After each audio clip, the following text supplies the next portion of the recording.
Jadi, Assalamualaikum warahmatullahi wabarakatuh. Saya izin share materi saya, Bapak Ibu semua. Apakah sudah bisa terlihat? Ya, saya menyesuaikan dengan materi yang terbaru, yaitu tentang obesitas dan bagaimana dampaknya terhadap defisiensi besi, dan nanti akan saya berikan contoh zat gizi mikro yang lain, serta dampaknya bagi wanita pada saat kehamilan. Apakah suara saya bisa terdengar dengan jelas? Jadi ini konten presentasi saya, Bapak Ibu semua. Ya, yang pertama saya akan memberikan materi tentang penentuan obesitas melalui bagaimana perbandingan indeks massa tubuh dan body fat. Lalu kemudian yang kedua prevalensi dan bagaimana terjadinya obesitas. Lalu yang ketiga, obesitas bagaimana dampaknya terhadap defisiensi zat gizi mikro, lalu obesitas dan risikonya saat kehamilan, lalu serta sedikit ya tentang intervensi gizi untuk memisahkan fakta dan fiksi berikut ceritanya, lalu kemudian kesimpulan dan perspektif. Baik, kita tahu bahwa obesitas itu bisa ditentukan dengan cara menggunakan indeks yang disebut dengan indeks massa tubuh, yaitu dengan cara membagi berat badan dalam kilogram dengan tinggi badan dalam meter persegi. Ya, saya berikan ini untuk audiens yang tidak dari kesehatan. Nah, penentuan untuk indeks massa tubuh itu menjadi kegemukan maupun obesitas, itu sebetulnya setiap center, juga setiap negara itu punya cut-off point masing-masing, punya batasan nilai-nilainya masing-masing seharusnya berdasarkan evidence di area tersebut. Ya, akan tetapi secara umum karena kita punya WHO sebagai Menteri Kesehatan Dunia, maka kalau kita tidak punya maka mengacu dari WHO. Nah, WHO untuk Asia adalah ini. Lalu, selain dengan menggunakan indeks massa tubuh, sebetulnya yang perlu kita perhatikan adalah khas dari obesitas itu adalah terjadi penumpukan lemak yang kemudian semakin membesar, dan itu bisa diidentifikasi sebagai persen lemak tubuh atau body fat. Ya. Nah, ini juga saat ini alatnya sudah makin banyak di Indonesia yang disebut dengan bioelectrical impedance analyzer. Meskipun itu bukan gold standarnya ya bagi Bapak Ibu di kebijakan, gold standarnya itu adalah DEXA body scan. Ya. Nah, nanti ada satu timbangan itu di bagian kanan, saya berikan contoh, kalau kita nimbang di situ nanti akan muncul persen fat dan persen mass kita. Kenapa ini perlu saya sampaikan? Karena ya IMT itu punya kekurangan, yaitu indeks massa tubuh tidak mampu memisahkan antara massa otot dan massa lemak. Ya, dan itu tergambar ketika kita melihat status gizi IMT pada atlet, ya, atlet binaragawan misalnya. Nah, itu tampak IMT-nya besar, tapi karena massa ototnya juga besar. Nah, sehingga perlu informasi lebih, yaitu tentang persen lemak tubuh yang itu lebih spesifik menggambarkan nilai lemak di dalam tubuh kita. Lalu bagaimana sebetulnya potret prevalensi obesitas itu?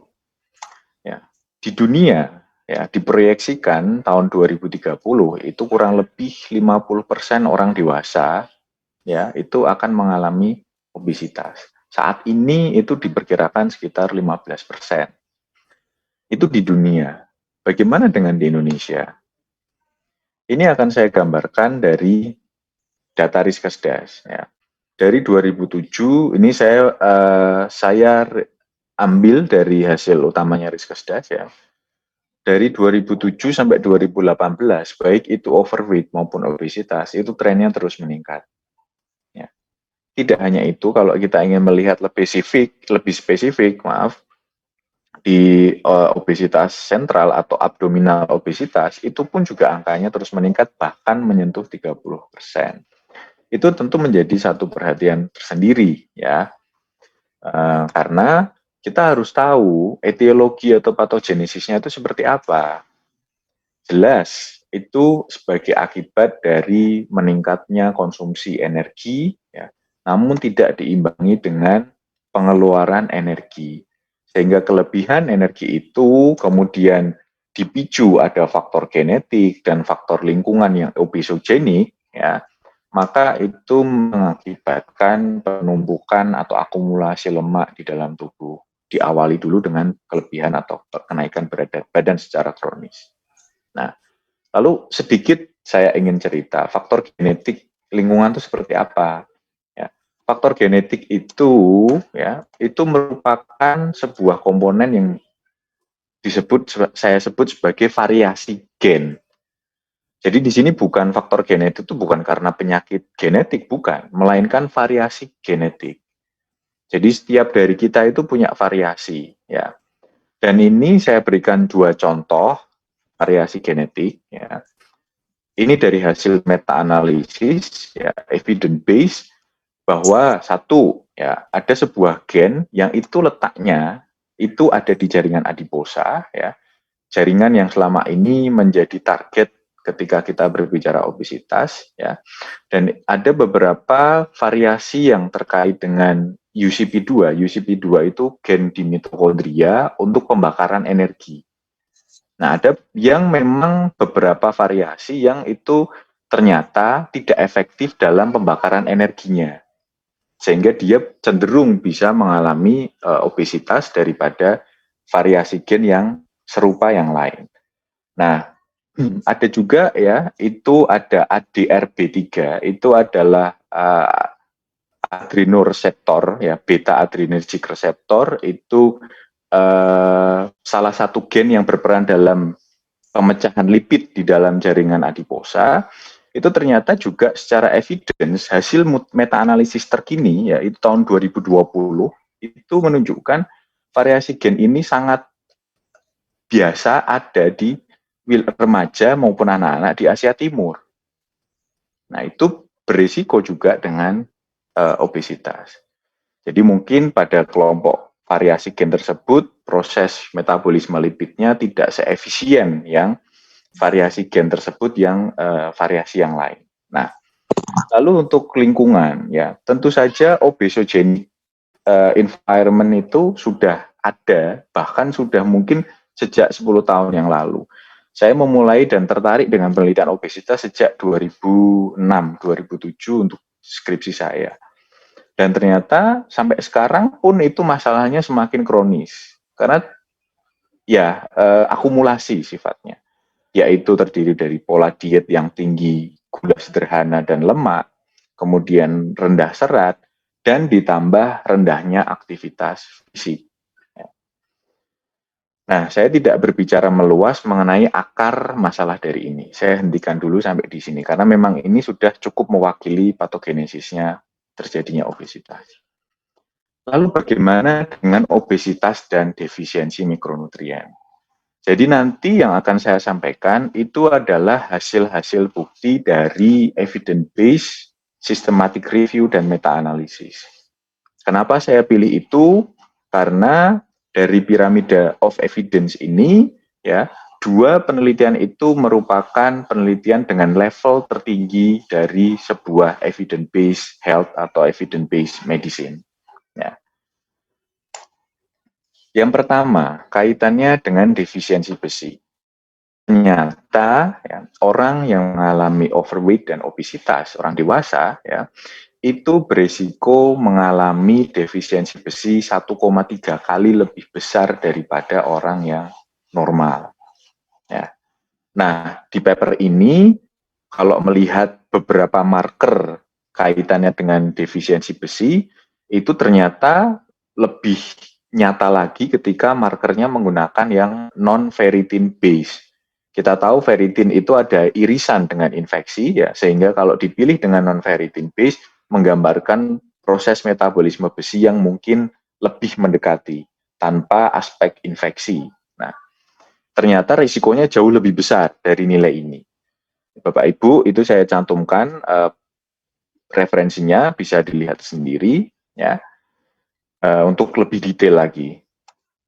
Nah, lalu ini juga ya, dan ini adalah kaitannya dengan vitamin D ya.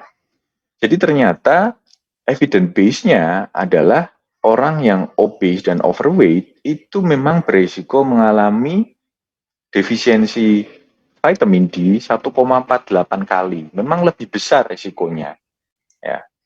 Dan terlihat prevalensi obesitas pada prevalensi defisiensi vitamin D pada obesitas itu kasar itu prevalensinya antara 35 sampai sekitar 40%. Ya. Pada pada remaja itu lebih tinggi lagi prevalensinya yaitu 37%. Ya. Defisiensi vitamin D pada remaja obes dan overweight dibandingkan normal. Ya. Lalu kemudian pada lansia ya itu 33%. Nah, lalu apa yang kemudian menjadi penyebab defisiensi setidak-tidaknya pada dua contoh mikronutrien ini?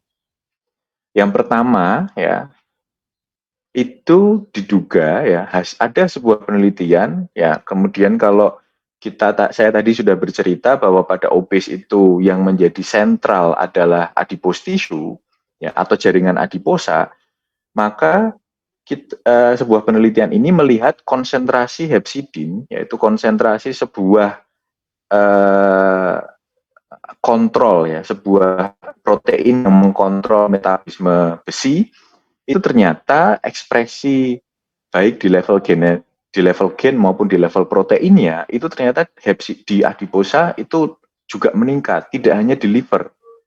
Dulu kita belajar metabolisme dasar itu di liver, tapi ternyata pada obes sebaliknya. Dan ini ya komunikasi antara organ adiposa dan liver ini ternyata mempengaruhi ya meningkatnya konsentrasi hepsidin di dalam darah dan itu mempengaruhi absorpsi besi di intestinal. Ya. Selain memang ada unsur inflamasi, memang pada obesitas memang khas dengan chronic low grade inflammation. Lalu kemudian pada skenario vitamin D, kita tahu vitamin D itu adalah vitamin yang larut lemak. Dan pada obesitas itu mengalami peningkatan massa jaringan adiposa. Sehingga secara jelas bahwa peningkatan jaringan adiposa itu semacam menjadi bendungan bagi vitamin D ini. Ironisnya adalah selain peningkatan massa lemak, ternyata metabolisme lipidnya itu juga terganggu. Jadi pemecahan lipid yang itu mungkin koinsiden dengan pelepasan vitamin D dari jaringan adiposa ke sirkulasi darah itu juga mengalami gangguan. Nah, dua mekanisme ini sudah distudi di manusia dan berkontribusi terhadap untuk menjelaskan fenomena defisiensi besi dan vitamin D pada obesitas. Nah, saya tidak tampilkan di sini, tapi saya menemukan sebuah meta-analisis ya yang menunjukkan bahwa memang beberapa beberapa mikronutrien seperti folat ya, kemudian beta karotin dan vitamin A ya, itu juga mengalami defisiensi pada obesitas ya. Dan itu berarti nanti juga mendukung ya bahwa memang pada obesitas itu memiliki resiko defisiensi mikronutrien. Lalu bagaimana obesitas dan resikonya pada saat kehamilan? Saya tidak menunjukkan grafik, tapi setidaknya dari 4 meta-analisis ini jelas sekali bahwa satu, obesitas, kegemukan dan obesitas pre-pregnancy, ya, sebelum mengalami kehamilan, itu ternyata meningkatkan risiko terjadinya diabetes saat kehamilan, atau biasa disebut dengan gestational diabetes. Yang membedakan ini 1,5 kali dan 2,24 adalah overweight dan obesitasnya. Jadi semakin IMT-nya mengarah ke obesitas, itu risikonya semakin tinggi. Yang kedua, overweight dan obesitas sebelum kehamilan itu meningkatkan risiko mengalami preeklamsi. Ya. Lalu kemudian sebagai tambahan ya, bagaimana kaitannya dengan bayi yang dilahirkan pada ya ibu-ibu yang sebelum hamil itu mengalami overweight dan obesitas. Ternyata ibu-ibu tersebut mengalami resiko juga kelahiran prematur. Jadi kalau tadi saya lihat di pembicara sebelumnya, prematur itu sebagai sebagai akibat dari gizi kurang sebelum kehamilan atau saat remaja, hal yang sama terjadi pada obesitas. Demikian juga dengan makrosomia dan persalinan sesar. Ada beberapa studi di Asia, ya, tidak saya kutip di sini, itu bahkan antara underweight, ada wanita yang underweight sebelum kehamilan dan overweight, obesity sebelum kehamilan, punya resiko yang sama untuk mengalami small gestational age. Ya, jadi anaknya lahir kecil berdasarkan usia kehamilannya. Tapi tidak saya tampilkan di sini. Yang tertarik silakan nanti kontak panitia, saya bersedia share papernya. Lalu bagaimana terkait dengan kondisi yang disebut dengan polycystic ovary syndrome? Saya membaca banyak kejadian ini mulai meningkat angkanya di Indonesia. Nah, ternyata ya sudah ada evidence ya bahwa keadaan overweight dan obesitas itu terkait dengan kondisi PCOS ini dan meningkatkan abnormalitas dari biomarker glukosa dan lipid pada wanita-wanita yang mengalami PCOS. Lalu bagaimana dengan intervensi gizi menghadapi situasi ini? Nah, tadi kita berangkat dari etiologi atau patogenesis dari obesitas. Memang itu masalah yang kompleks, ya. Namun jelas sekali itu distimulasi oleh adanya ekses atau kelebihan energi yang tidak diimbangi dengan pengeluaran energi. Ya. Kemudian oleh sebab itu sehingga intervensinya ya harus berbasis ya pada evidence yang saat ini fokus pada weight loss. Modenya weight loss bisa bermacam-macam. Ada yang menyebut very low calorie diet. Ada juga dengan modification, jadi pola makannya dimodifikasi saja. Ya, saat ini lagi tren ya tentang fasting ya, intermittent fasting, time restricted feeding atau pembatasan jendela makan. Ya, ya semua itu masih berproses ya untuk kemudian kita bisa menemukan sebuah evidence yang cukup kuat. Tapi kata kuncinya jelas, penurunan berat badan untuk kemudian merestore mengembalikan yang tadinya positif energi balance harus dikembalikan ke dalam balance energi. Ya. Nah, ada dua studi. Yang pertama dilakukan oleh grup atau di universitas di New Zealand. Ya. Di situ tempat dilakukan meta-analisis bagaimana efek weight loss dengan vitamin D. Dan terbukti ya, dengan weight loss itu vitamin D meningkat. Ya. Artinya dengan weight loss maka terjadi penurunan massa lemak, kemudian terjadi juga mungkin improvement dalam metabolisme lipid sehingga vitamin D yang tadinya terjebak atau ya bendungan saya sebut terjebak di jaringan lemak itu dapat dilepas menuju ke sirkulasi. Nah, kemudian yang kedua ada juga bukti ya, tetap penurunan berat badan ya itu dapat meningkatkan kadar serum besi. Ya. Nah, itu sebagai sebuah ilustrasi nyata bahwa ya dengan membasiskan pada etiologi kejadian obesitas, maka mikronutrien tadi akan terkompensasi menjadi normal. Ya. Nah, lalu bagaimana dengan suplementasi? Ya. Tentu saja sebuah hal yang logis jika kita misalnya defisiensi vitamin D. Oke, kalau dari asupan nggak cukup, mungkin bisa ditingkatkan dengan suplementasi. Akan tetapi pada kondisi overweight dan obesitas ini, ternyata evidence-nya adalah justru malah menurunkan efektivitas dari suplementasi. Dan itu ditunjukkan bahwa sekalipun sudah dengan suplementasi, ya itu dalam jangka waktu yang pendek, namanya efektivitas berarti kan ingin melihat bagaimana suplementasi ini efektif untuk populasi yang obes dan overweight. Ternyata tidak. Ternyata nilainya tetap masih turun, ya kurang lebih 30 volt dibandingkan orang yang normal. Nah, terkait dengan bagaimana aktivitas peningkatan asupan diet yang kaya akan besi. Tadi sudah disebutkan di awal, ternyata proses mekanisme biologis yang terganggu pada obesitas kaitannya dengan metabolisme besi itu ternyata mengganggu penyerapan atau membuat penyerapan zat besi itu berkurang dibandingkan orang yang normal. Sekalipun ya dikombinasi misalnya ya sesuai dengan teori makan besi dikombinasi dengan asam ascorbat atau vitamin C untuk meningkatkan absorpsi, tetap absorpsinya masih setengahnya dibandingkan wanita yang normal. Ya. Nah, itu merupakan bukti bahwa memang kita harus berhati-hati dengan intervensi pada orang-orang yang atau pada wanita, entah pada laki-laki dan wanita yang keduanya ya siap nikah tadi, ya maupun perempuan yang mengalami overweight dan obesitas.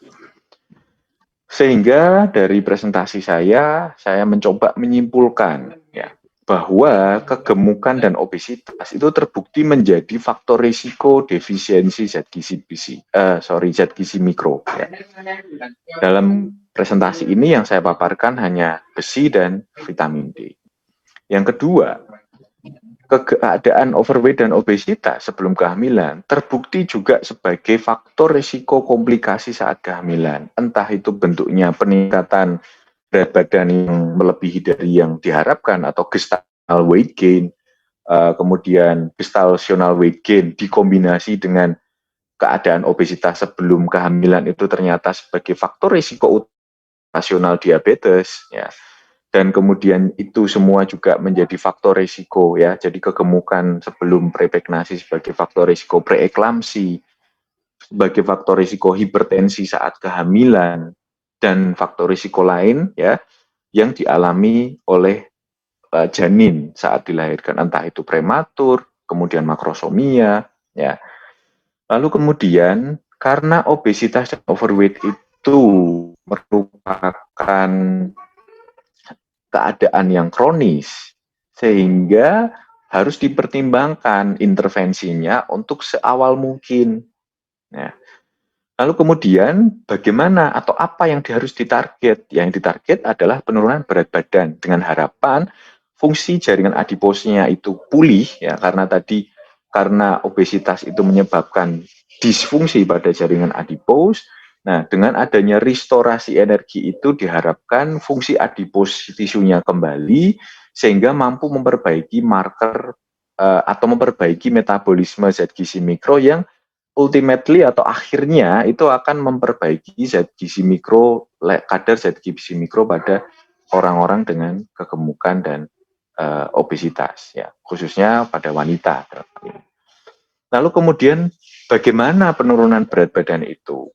Dapat dilakukan dengan pendekatan intervensi diet maupun dengan kombinasi yang meningkatkan pengeluaran energi. Contohnya olahraga atau exercise.